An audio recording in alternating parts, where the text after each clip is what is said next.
Bienvenidos a Amu Curiosos, yo soy Amu Neuroscience and Biology, o Amu mejor dicho. Neuroscience and Biology son los temas que más tratamos en este canal, neurociencia y biología, y por supuesto todas las ramas derivadas de estos, es decir, toda la parte de neurobiológica, neurofarmacológica, etcétera, y por supuesto también toda la parte de biología enfocada a todas sus ramas, biología botánica, biología celular, biología general, biología molecular, biotecnología, bioquímica, fisiología animal y vegetal, etcétera. Vamos a hablar de un montón de cosas en este canal, así que si te gusta, te invito a que te quedes. Por supuesto también, y si no eres tanto de ver vídeos o tal, pues también tenemos un canal de Twitch para que sea más interactivo y más de directos. También tenemos un canal de Discord, también tenemos un montón de redes sociales donde publicamos cositas. Por ejemplo, Facebook, Twitter, Instagram y Ciencia Red. Y por supuesto también tenemos no solamente todo esto, sino que tenemos un blogger donde publicamos también cositas escritas un poquito más extensas, y también tenéis, para más información y para si queréis contenido un poco más exclusivo, el Patreon, donde de vez en cuando pues oferto cositas, tenéis cierto poder dependiendo de qué nivel elijáis. Y básicamente eso es a lo que venís a este lugar, a construir vuestro conocimiento, a ayudarme a mí a construir el mío siempre, con vosotros y con vuestra ayuda. Y nada, pues que espero que disfrutéis mucho de los vídeos.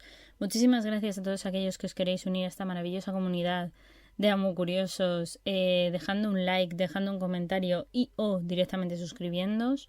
Llevamos ya 3 años haciendo divulgación, así que esperamos mejorar todavía más. Y pues nada, bienvenidos a la aventura y que la disfrutéis muchísimo. Un abrazo enorme y comenzamos. El sistema respiratorio tiene anatómicamente distintas partes, ya que el aparato respiratorio está formado en principio por 2 componentes. Uno es la caja torácica, que mediante sus modificaciones de presión y volumen permite la adecuada función respiratoria.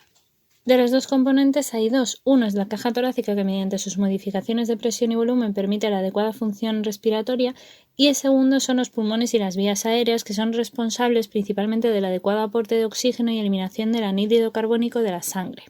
La caja torácica, por su parte, está formada por los músculos respiratorios y la caja ósea torácica, que está compuesta a su vez por las costillas y el esternón.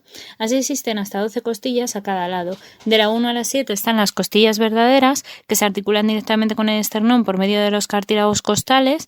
El 8 y hasta el 10 serían las costillas falsas, que son los artículos de las costillas 8 a 10 los que se fusionan entre sí antes de articularse con el esternón formando la arcada costal, y el 9 y desde el 11 hasta el 12, que son las costillas flotantes, que terminan libremente en las partes blandas de la pared del tronco, y entre cada costilla se encuentran los espacios intercostales.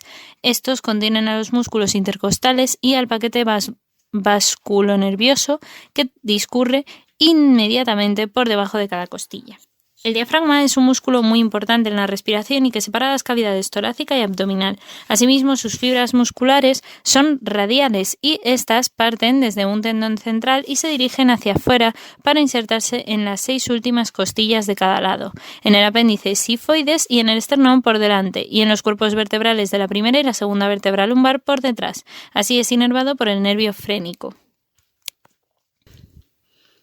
Pulmones y vías respiratorias. Si bien es verdad que hemos dicho que tenemos 2 pulmones, uno a cada lado, izquierdo y derecho, y tienen un hilio central donde confluyen tanto el bronquio como la arteria y la vena pulmonar, sí es verdad que el pulmón derecho tiene 3 lóbulos y es un poco más grande que el izquierdo, que presenta solo 2 lóbulos. Se componen, por tanto, de los siguientes lóbulos cada uno. El pulmón derecho presenta el lóbulo superior, el lóbulo medio y el lóbulo inferior, separados por la cisura mayor y la cisura menor correspondientemente, y en total tienen hasta 10 segmentos pulmonares. En total tienen hasta 10 segmentos pulmonares. Asimismo tenemos el pulmón izquierdo, que tiene el lóbulo superior y el lóbulo inferior, separados por la gran cisura, y en total tienen hasta 8 segmentos pulmonares. El tracto respiratorio, por su parte, tiene las vías aéreas que se dividen en dos porciones, que son las superiores, que es la nariz, la nasofaringe, la laringe y la tráquea, y la parte inferior, que serían los bronquios y los bronquiolos. El tracto respiratorio inferior se puede dividir así en tres zonas: la zona de conducción, que se inicia en la tráquea y que al final de la carina traqueal se divide en los bronquios principales derecho e izquierdo. Del bronquio principal normalmente derecho salen hasta 3 bronquios lobares o secundarios y el bronquio principal izquierdo, que van a dar 2.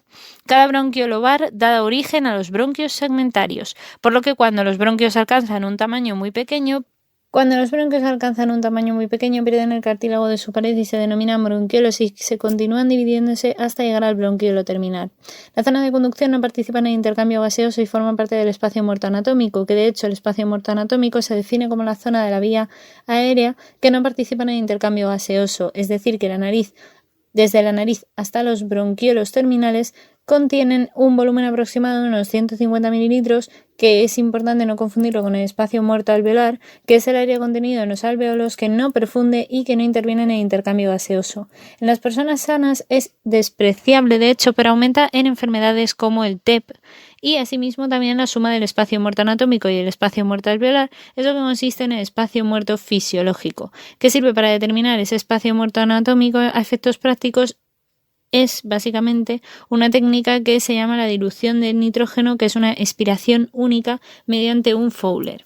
La zona de transición es normalmente la que se forma por los bronquiolos respiratorios, en cuyas paredes aparecen ya algunos alvéolos. Aquí es donde se inicia el intercambio de gases, y la zona respiratoria propiamente dicha, en la que se constituyen los conductos y sacos alveolares. Estos sacos alveolares están separados entre sí por un delgado tabique por donde discurren los capilares pulmonares, a través del cual se produce el intercambio gaseoso. Estos tabiques se conocen como la membrana respiratoria o membrana de alveolo capilar, porque separan el aire alveolar de la sangre y del capilar alveolar a su vez.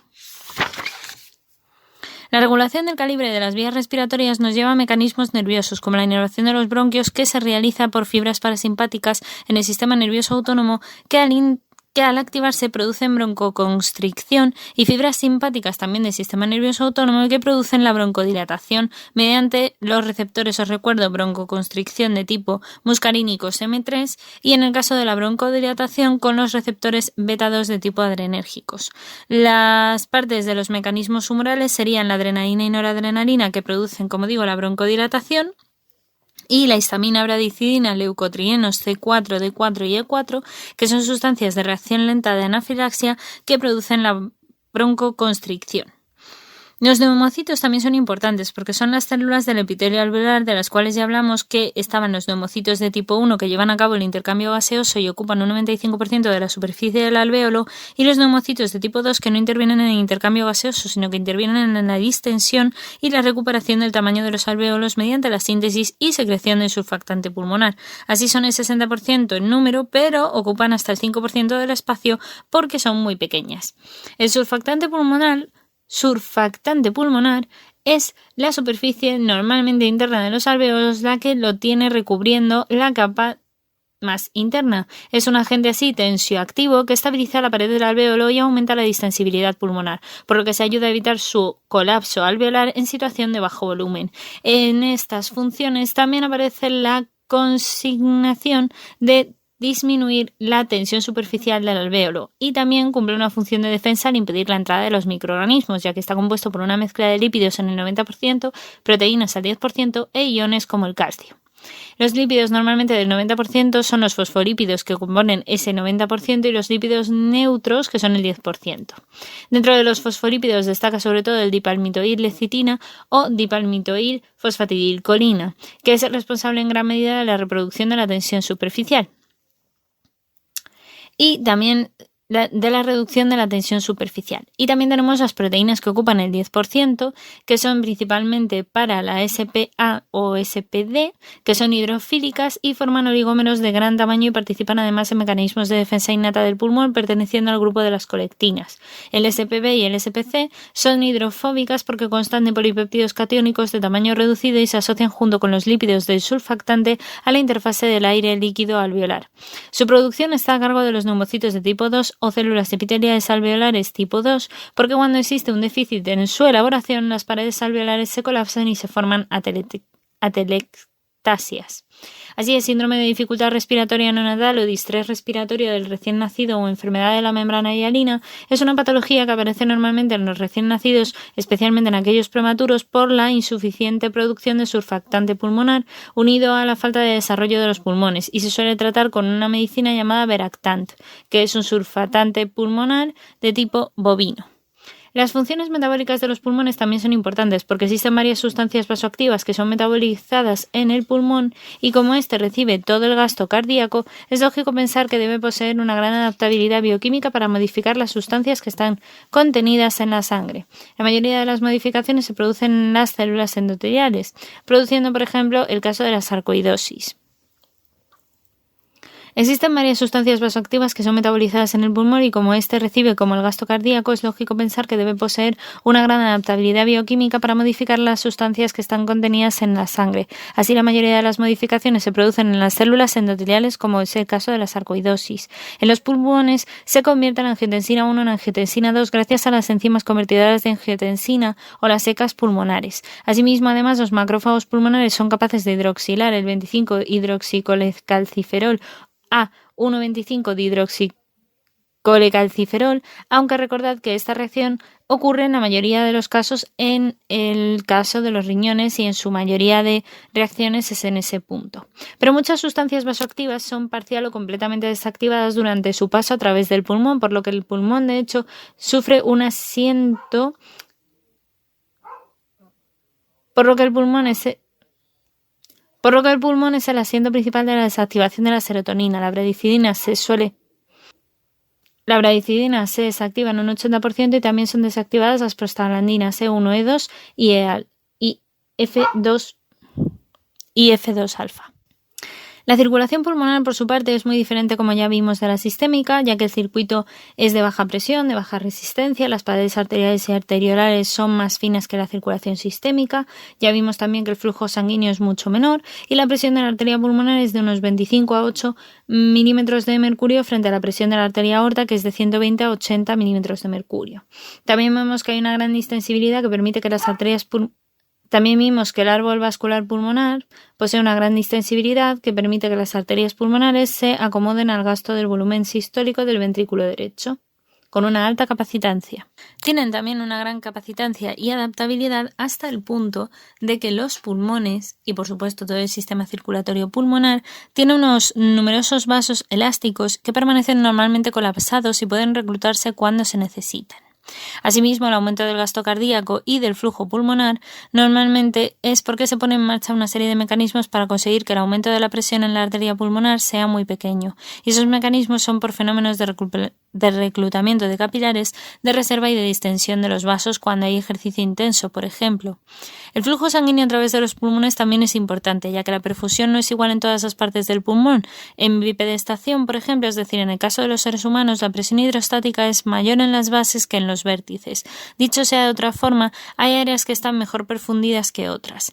Así, el flujo sanguíneo pulmonar es mayor en las zonas más basales y, por tanto, se habla de 3 zonas de West de flujo sanguíneo pulmonar en función de las diferencias de presiones arterial, venosa y alveolar. En cada una de estas zonas, los patrones de flujo sanguíneo son bastante diferentes. Por ejemplo, la zona 1, que tiene ausencia de flujo durante todas las porciones del ciclo cardíaco, porque no hay flujo de sangre arterial a venosa, sino que por la presión del aire alveolar es mayor que la presión arterial y la presión capilar pulmonar. La zona 2, que es el flujo sanguíneo intermitente, donde solo hay flujo durante los picos históricos, ya que la presión arterial sistólica es mayor que la presión alveolar, pero la presión arterial diastólica es menor que la presión alveolar. Y la zona 3, que es el flujo de sangre continuo, donde la presión arterial y la presión capilar alveolar es siempre mayor que la presión alveolar. Asimismo, en condiciones normales existe una zona 2 en los vértices del pulmón y en la zona 3 normalmente está en la parte más inferior de los pulmones, por lo que hay que llegar muy abajo para poder permitir ese intercambio de perfusión. El flujo sanguíneo normalmente de la zona 1 solo se produce en situaciones muy anormales, en hipovolemia o en hipotensión pulmonar.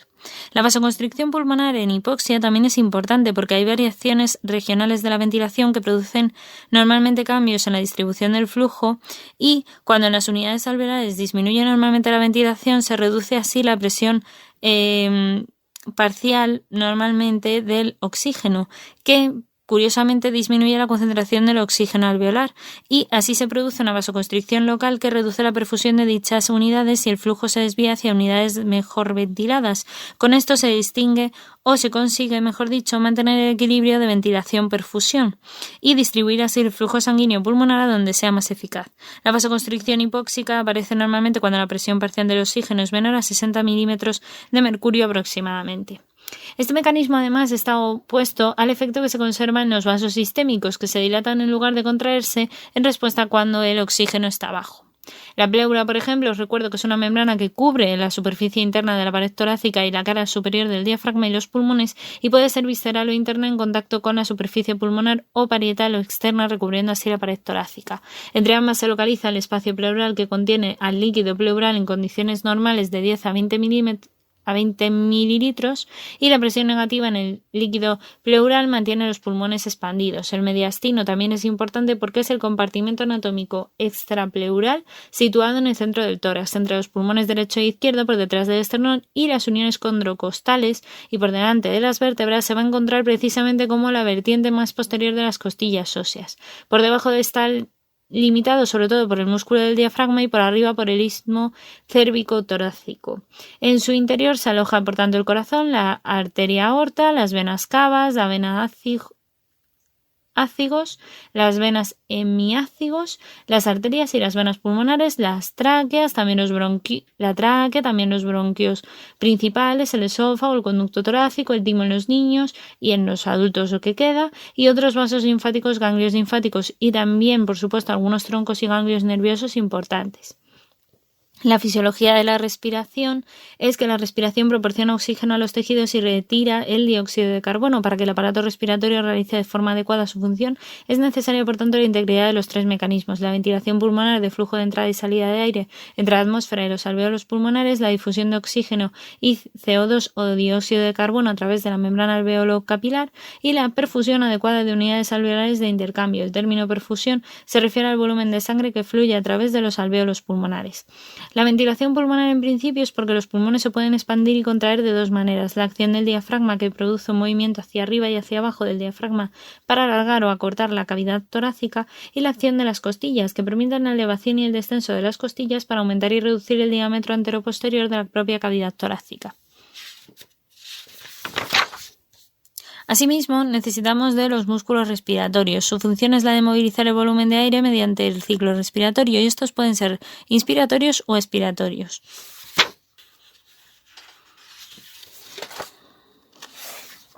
De manera que los músculos normalmente más importantes, desde luego está el más principal de todos los músculos para la respiración, que es el diafragma. Es un músculo inspiratorio y sus fibras musculares son radiadas y se insertan en el tendón central. Así la respiración tranquila, normal, se consigue casi totalmente por el movimiento de arriba y abajo que produce el diafragma. Durante la inspiración el diafragma se contrae y desciende hacia la cavidad abdominal y tira hacia abajo, por tanto, de las superficies inferiores de los pulmones, produciendo una disminución de la presión alveolar por debajo de la presión atmosférica, fluyendo así el aire dentro de los pulmones, y el descenso del diafragma ocasiona también que la presión pleural disminuya, haciéndose más negativa. Con ello se facilita la entrada de aire. En la expiración el diafragma se relaja y asciende, de manera que el retroceso elástico de los pulmones y la pared torácica, así como de las estructuras abdominales, producen la compresión de los pulmones y la salida del aire. Al inicio de la expiración, en reposo, el gas expirado produce el espacio muerto anatómico. El diafragma también tiene dos componentes o partes que son muy importantes, que es la crural o vertebral y la costal o esternocostal. Que es la parte costal en principio, pues que se inserta en la zona cartilaginosa de las últimas 6 costillas y en la parte final del esternón, con lo que se crea una zona de aposición, es decir, esa zona de aposición lo que hará es disminuir durante la inspiración como consecuencia del descenso del diafragma hacia la cavidad abdominal. El músculo normalmente accesorio, que también está dentro de los músculos inspiratorios que elevan la caja torácica y el aumento de su diámetro, son los intercostales externos, el esternocleidomastoideo, que elevan el esternón, los escalenos, que elevan las 2 primeras costillas, y los serratos anteriores, que elevan muchas de las costillas restantes. Los músculos respiratorios hacen descender en principio la caja torácica, por lo que necesitamos a los músculos intercostales internos y a los rectos del abdomen, que empujan hacia abajo las costillas inferiores al mismo tiempo que comprimen el contenido abdominal hacia arriba y contra el diafragma.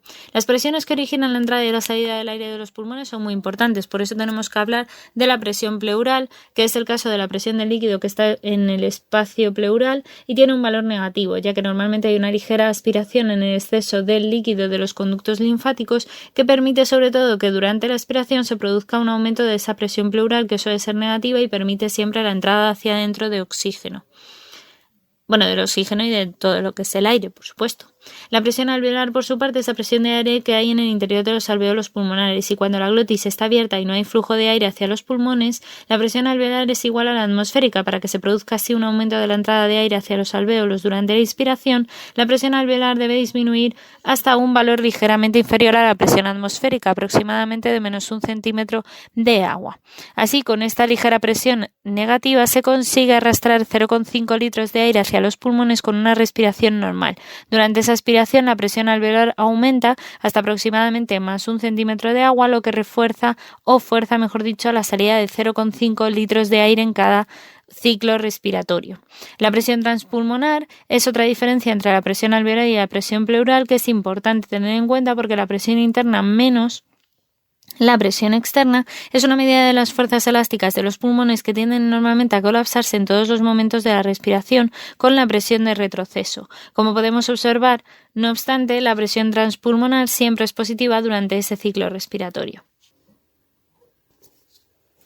Por otro lado, tenemos que hablar de la distensibilidad pulmonar, que es cómplice de la literatura anglosajona o compliance, que se llama así. Es el cambio de volumen que en un gradiente de presión transpulmonar es capaz de movilizar, y matemáticamente se expresa normalmente como la diferencia de volúmenes entre la diferencia de presiones. Esta distensibilidad aumenta gracias a la acción del surfactante pulmonar y se disminuye la distensibilidad pulmonar, aumentando así el trabajo respiratorio. No suele ser lineal, sino sinusoidal, es decir, que tiene una distensibilidad que es un poco menor de la medida que se alcanza en los mayores volúmenes pulmonares que se pueden tener. La exploración funcional en cualquier caso de la ventilación hace que tengamos volúmenes pulmonares estáticos que se pueden medir y que por tanto miden el volumen del gas que contiene el pulmón en distintas posiciones de la caja torácica, y se distinguen así 4 volúmenes pulmonares o 4 capacidades pulmonares que serían la suma de las anteriores. Esto se mide por la técnica de espirometría simple. Así podemos ver los volúmenes pulmonares como el volumen basal, que sería el corriente, o el volumen tidal, que es el volumen de aire que entra o sale de los pulmones en una respiración normal, y también podría referirse como el volumen de aire inspirado y expirado en un ciclo respiratorio, de manera que es aproximadamente 500 mililitros. El volumen residual es el volumen de aire que permanece en los pulmones tras una expiración máxima, aproximadamente de 1200 mililitros, y no se puede determinar con una espirometría. El volumen de reserva expiratorio sería el volumen de aire que está en modo extra y que se puede expirar tras una expiración normal. Y el volumen de reserva inspiratorio será aquel volumen de aire que entra para ser inhalado tras una inspiración normal, que son unos 3000 mililitros. También tenemos las distintas capacidades pulmonares, que también hay que verlas. Tenemos la capacidad pulmonar total, que es aquella que suma todos los volúmenes pulmonares, es decir, el volumen corriente, el volumen residual, el volumen de reserva expiratorio y el volumen de reserva inspiratorio. Asimismo, esto es aproximadamente lo que llamamos la capacidad vital, como digo, y es lo que se denomina como el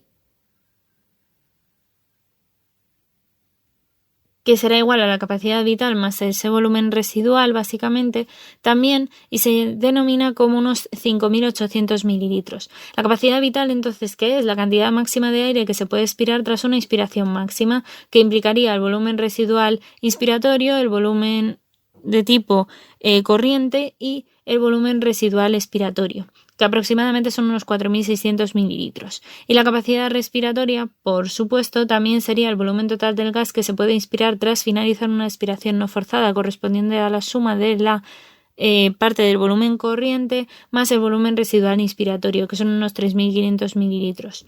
La capacidad residual funcional es normalmente el volumen de aire que permanece en los pulmones después de una expiración normal, que sería el correspondiente a la suma del volumen residual más el volumen residual después de la expiración, o el volumen reserva expiratorio, también llamado así, y se compone de unos 2.300 mililitros en el caso, por supuesto, siempre del ser humano.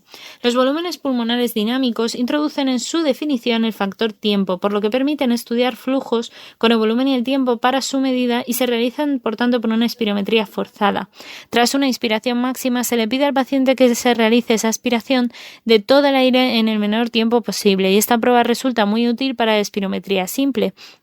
Así, la capacidad vital forzada es el volumen total del paciente que expira mediante una expiración forzada máxima. El volumen de gas expirado en el primer segundo es la expiración forzada normalmente de volumen de aire expulsado, como os digo, en el primer segundo durante esa expiración forzada, siguiendo a una inspiración del mismo tipo.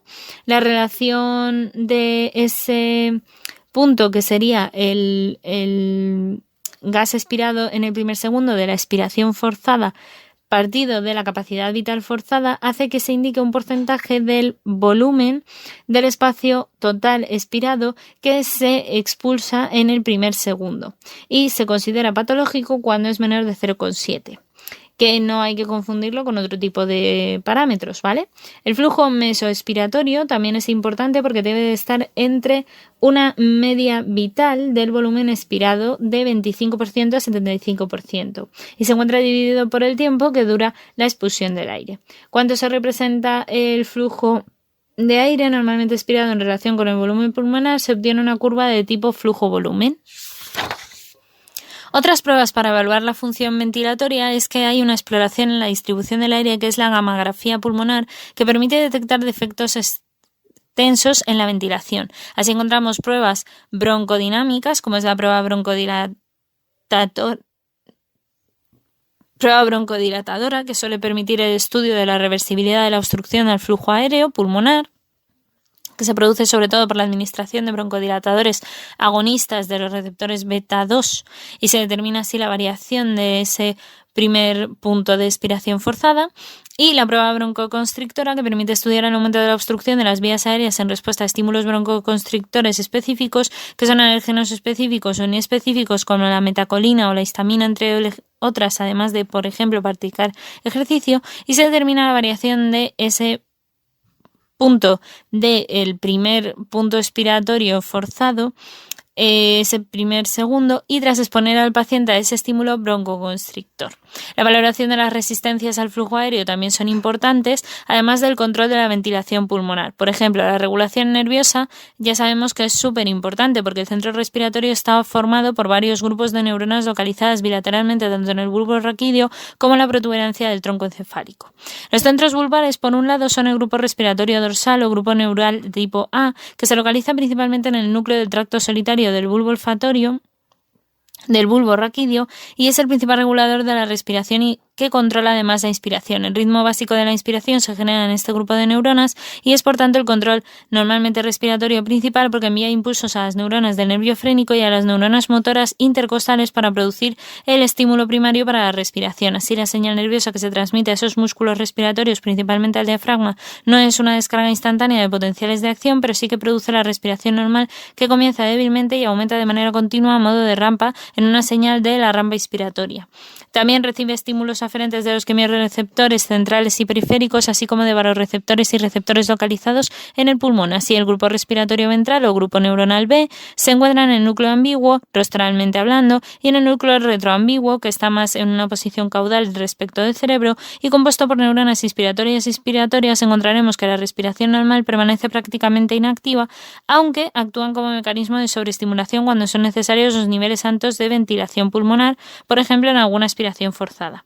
Los centros protuberanciales son aquellos que tienen el centro neumotáxico o grupo neural de tipo P, que se localiza dorsalmente en el grupo del núcleo parabraquial de la parte superior de la protuberancia y limita el tiempo para la etapa de la inspiración, y como efecto secundario aumenta también la frecuencia respiratoria cuando es necesario. El centro apnéustico es el que genera impulsos respiratorios extra, que se estima que es el centro o lugar de proyección e integración de diferentes tipos de información aferente, que puede finalizar así la inspiración con un interruptor inspiratorio, y el proceso identificado en inglés se denomina con las siglas IOS, Inspiratory Off Switch. Tanto la estimulación vagal como el aumento del volumen pulmonar en ese reflejo de Hering-Breuer como en la del centro neumotáxico activan a estas neuronas y hacen que acabe la fase de inspiración. También es típico de los mecanismos que se inactivan mediante la supresión de las aferencias vagales y de los centros superiores que aparecen con la apneuresis o respiración amniótica, o también por lesiones de la mitad inferior de la protuberancia. Además del centro respiratorio a nivel vulvar y protuberancial, existen centros corticales que permiten que el ser humano pueda controlar así la respiración voluntariamente durante periodos de tiempos breves.